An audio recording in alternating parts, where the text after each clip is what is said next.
have to be in, not only as a state Mm-hmm. certified supervisor, but as someone that does the work. You also are called to hold other people accountable. You can't turn a blind eye when you see other people abusing their position of authority. Mm-hmm.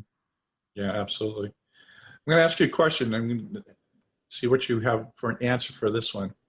I heard way back, and this is actually going back to my days at the Center of Hope, and it's this statement: we need to understand the intrinsic value of each human being. Love it.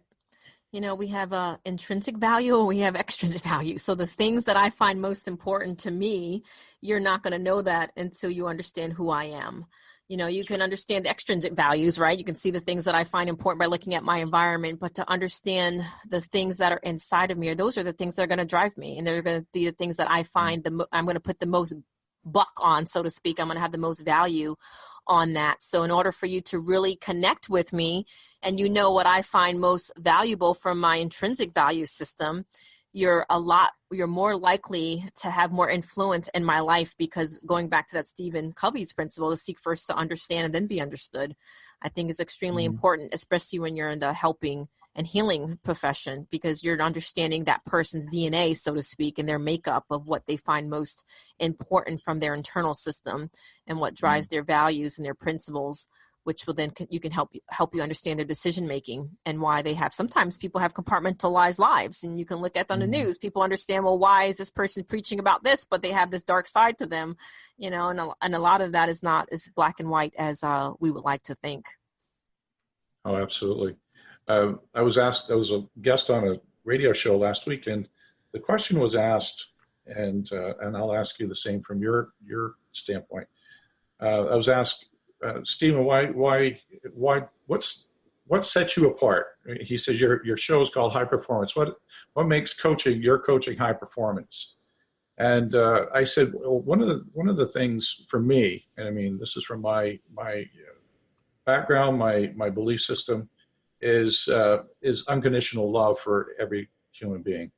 That every person that crossed my path is there for a purpose. And then the other thing too is, and it's interesting too, because there was a question asked on Facebook: why are you getting into coaching? And I was looking through all the answers, and I was just baffled, because none of the answers would be the answer that I have. And I think this is why it got me into pastoral ministry, into the roles that I've had in 2 nonprofits that help the homeless, and then the one that I'm working now with is those who are fleeing domestic violence, those families that are in crisis. And it's my love for people and the desire to want to help them, to make them a better person. And I didn't see that. I did not see that in any of the answers that were given. It was more about the coach themselves. It was more about what money they could make. I was really surprised. And, you know, it comes back to, yeah, that's what sets me apart, because I do love people and I want to listen to them. And I think that's one of the most important things you can do. And then you were alluding to this earlier, Janie, is that, you know, we're all unique individuals. And as I listen to each individual, my plan, or that, as you were saying, and I think you made a great point on that, is the accountability. As I make a plan for somebody, it's going to be a different plan for somebody else. There might be similarities, definitely, but again, is to create a plan based on listening to that person, try to know everything about them, and then putting together a plan that they can be successful, that fits them. And I don't think a lot of coaches do that. But again, as I'm listening to you, and I think this is what sets you apart, is the things that you shared. And it comes back to 2 major things right now: is the trust that you build with them, and then you're holding them accountable. Yes, and what I would add to that, and I resonate with what you had said about yourself, is truly having an interest in other people. And one of my flames, as I did my own work and I have the PH.D. in my own history, is that, you know, in my own family system, come from a family where there was a lot of addictions. And in particular, you mentioned something that's really near and dear to my heart, When I was 10 years old, my 19-year-old sister was murdered by the hands of two of her children's father in front of them. So she died as a result of domestic violence, and she had a restraining order on her children's father at that point. And when I look back at those, not only that, but there's other pivotal moments in my life, finding my grandmother dead on the floor with a pool of blood from her face. And my family never spoke to me about those incidents. They happened. We move on. We held our emotions in. We had all these traumas around us. So my goal is to give people what I didn't get, so to speak. And looking at people from that unique perspective, we all have a unique story. We all have a unique way of looking at life. We all have different experiences, and all of those experiences, the stories, the narratives, the people around us make up our uniqueness, but it also makes up our drive. And when I look back at my family, there's, I obviously can't save my family. My father's passed away. He was an alcoholic, so when I look back at my own family, I realize that there are people that are reaching out for help. And when we are in a position to be helpers and healers, we can also hurt. And the ones that I see from my own personal experiences that can hurt versus help are the ones that don't understand their own stories. There are certain people that I also understand from the other side of things, Stephen, is that I can't work with certain people because their story is too close to my own. So it clouds my objectivity, and I have enough self-awareness to know that. And I think, with going back to having accountability, not only with our clients, but with ourselves, is that I know when there's a certain woman that steps in my office that reminds me of my mother, who was very passive in many situations, I know that there's a certain level of subconscious triggering of that. So I have to be held accountable to realize that I'm probably not the best person to speak and counsel that person's life, because I just want to give her a steel boot and a backbone, right? And that may not necessarily be the agenda that God has for her life. So we have to, so that's why I'm a big believer in accountability, understanding our PhD, and especially if we are in a position like you and I are, coaches, we're counselors or pastors, I believe we are to be held to a higher standard. We're never going to be perfect. We're not infallible, but we have to be held to a higher standard where we understand that there's certain people that I can't work with because they're too close to my story. And there's certain men that I can't work with because they remind me too much of my dad, and I want to rescue them. So I understand this from a very deep level, and I wouldn't understand it unless I had my own supervision, my own accountability, my own mentorship, where someone can look into Janie's life and be completely objective, and also I have enough trust with them where they can say, well, I think, Janie, that's probably not the healthiest decision for you to be in that situation. And I know that they love me. They're not judging me. And I can take that in and process it and probably make different decisions. So the same thing that we're asking our clients to do, we have to be able to do it ourselves. Is I always ask my mentees, who do you allow influence your life? Who do you allow to influence you, to challenge you, to question your judgment, to question your decisions, but yet it doesn't feel good in the moment, but that they love you, they care for you, they want to lead you in the right direction. And to me, that's the counselor, that's the coach who I want to go to. The person that says, you know what, I have that. I have my circle of 3, or I have my circle of 1, that I have someone that can speak into my life, and I'm just not speaking into other people's life. There's also someone that I can speak into my life. Excellent. That's a very good point, Janie, is that you need those people, because what happens, I believe, is that you become an island to yourself, and you have no input except, and a lot of times our input into our own lives, apart from somebody else, can be flawed. So it's good for somebody to come alongside and say, hey, here's what you're doing right, and here's something I'm seeing that may not be quite, you might need to make some adjustments on that. So again, those are excellent points there, Janie.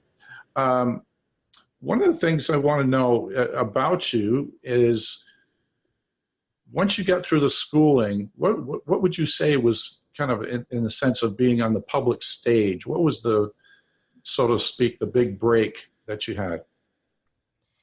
The big break that I had was actually, I wrote a blog. So I was actually an intern, and I was working at a private practice, and I was an intern, and I was writing blogs and just different things that had me interested. So I was newly married, and I was writing a blog about marriage and these types of things. So I had wrote a blog in December about 5 ways to stay married. And just wrote a blog just to kind of help premarital couples. And then in January of that year, I got a call from Fox 35 that said, would you want to come on and talk about your blog? Because January is like Christmas for divorce attorneys.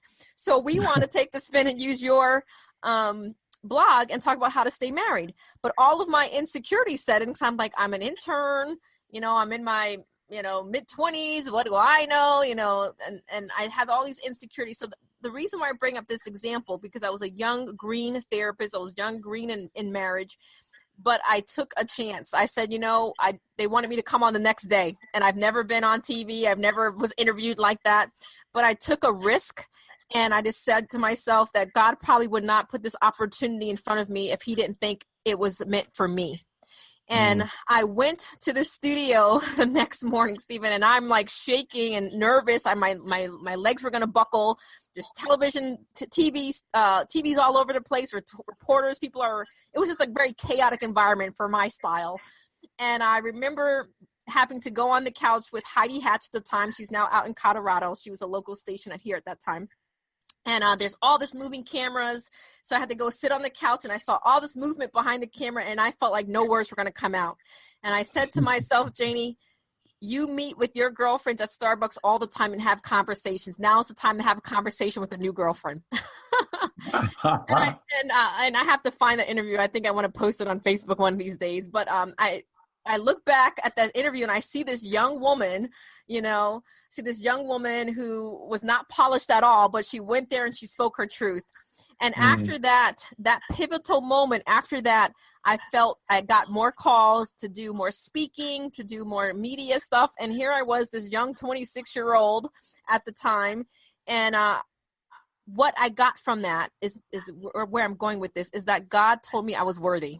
I was there insecure because of my age, insecure because of my experience. But what I learned, which was pivotal, and speaking and all this other stuff, is and I'm a woman of faith, so I speak from that space, is that when God calls me to do something, there's a purpose in it. And sometimes we can sabotage the moment, because if I would have sabotaged that moment and discredited myself, who knows?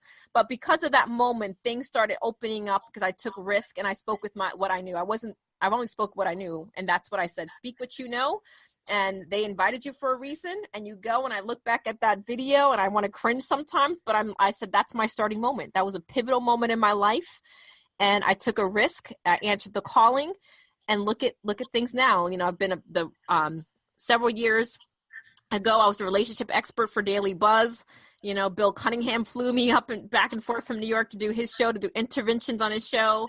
And I've been on numerous news outlets, and I've had opportunities to potentially be on documentaries on the OWN network and the A&E channel and the Food Network. So I had these tremendous opportunities. And I go back to that pivotal moment of just answering the door when someone was knocking. And I took the risk and told myself it was my turn. Great. We've just got a few minutes left. I think I could talk with you for another hour here. One of the things that you had mentioned, talk about your retreat, just a quick blurb for the Women Redeemed Retreat weekend from September 13th to the 16th. I am super excited about this, Stephen. This is a weekend where we're taking our 12-week program that we've been doing for years, and we're putting it in a weekend. So we are taking women who want to have a reset and detox from their pattern of toxic relationships, and to learn to love and get in touch with themselves. Most people relate with codependency that are coming, but we are going to have 18 hours of between group and psychoeducation, individual therapy. We're doing equine therapy with the horses, which if anyone that's listening has not done that, it's been a phenomenal experience. I did that several years out in Arizona myself.